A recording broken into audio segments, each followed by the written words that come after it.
கர்த்தர் வந்து எனக்கு வந்து ரொம்ப செய்வினை கட்டுகள், பிசாசின் கட்டுகள் எல்லாம் நிறைய இருக்குன்னு சொன்னாங்க. ஆனா அன்னைக்கு ஜெபிக்கும் போதே எனக்கு கொஞ்சம் அன்னைக்கு தெளிவாச்சு. ஆனா அன்னைக்கு ஜெபிக்கும் போதே என் கணவருக்கு அவங்க சிந்தனையில இருந்து ஒரு விடுதலை வேணும்னு சொல்லி ஜெபிச்சாங்க. என் கணவருக்கு அப்பவே அவருக்கு விடுதலை ஆச்சு. அப்பவே அவர் மாசம் 10 நாளைக்கு ஒரு தடவை அவர் மாத்திரை ஒண்ணு வாங்கி போடுவாரு. அந்த மாத்திரை எங்குமே கிடைக்காது. ஆனா அப்ப இருந்து அந்த மாத்திரை நான் வாங்குறதை விட்டுட்டேன். இன்ன வரைக்கும் அந்த மாத்திரை அவர் போடுறதே கிடையாது. அன்னைக்கு விட்ட மாத்திரை வேற மாத்திரை தான் அவர் போடுறார், ரெகுலர் மாத்திரை. ஆனா அந்த மாத்திரை அந்த பிரெயினுக்குன்னு ஒரு மாத்திரை போடுவாரு, அது போட்டாதான் அவர் தூங்குவாரு. அதுல இருந்து அந்த மாத்திரை நான் வாங்குறதை விட்டுட்டேன். அடுத்த மாசமும் கூட்டம் வச்சாங்க. அப்ப அவர் வந்திருந்தாரு, சாப்பிட்டு உடனே கிளம்பிட்டாரு.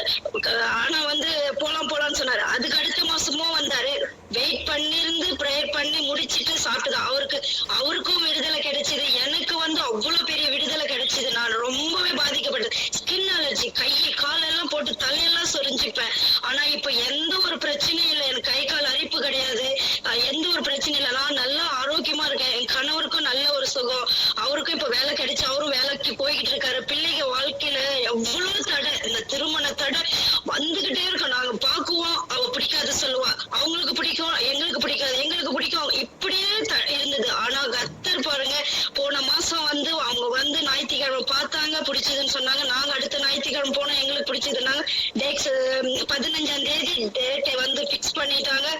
15ஆம் தேதி ஈவினிங் நிச்சயதார்த்தம். நவம்பர் மாசம் 10ஆம் தேதி வந்து திருமணத்துக்கு டேட்டு நேத்துதான் சொன்னாங்க, டேட்டு குறிச்சிருக்காங்க. இது எல்லாமே கர்த்தருடைய கிருபை.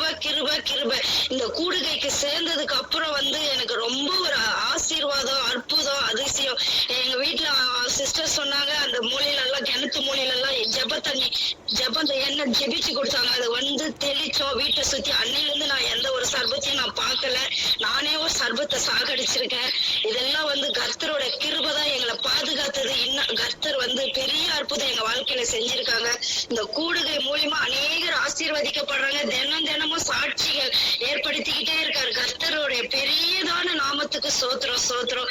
கர்த்தர் வந்து ரெஜினா சிஸ்டரையும் சாம்பிரதரையும் அந்த குடும்பத்தையும் வேலி அடித்து பாதுகாக்கணும், ஆசீர்வதிக்கணும் நாங்க ஆசைப்படுறோம். இயேசுவின் மூலம் ஜெபிக்கிற நல்ல பிதாவே, ஆமென்.